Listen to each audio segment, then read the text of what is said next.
Afati po i afrohet, por nuk ka ndonjë sinjal për formimin e qeverisë së re.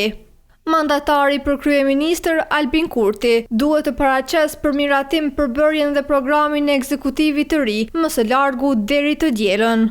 Për këtë, Kurtit i duhet mbështetja të paktën 61 deputetëve.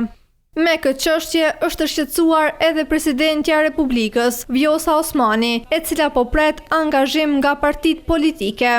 Krijimi i qeverisë pastaj varet tërësisht nga koalicionet mes partive politike dhe aty si presidente unë nuk mund të ndërhyj.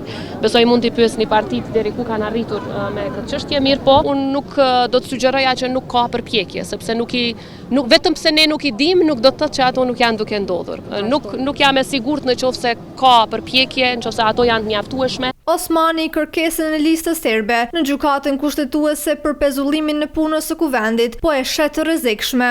Vonesa e krijuar që po tentohet të krijohet nga lista serbe i dëmton interesat jo vetëm të Kosovës si shtet, por edhe të gjithë qytetarëve të Republikës së Kosovës, përfshi edhe të serbëve që jetojnë në Kosovë. E për kryetarin e kuvendit Dimal Basha, kjo situatë është normale.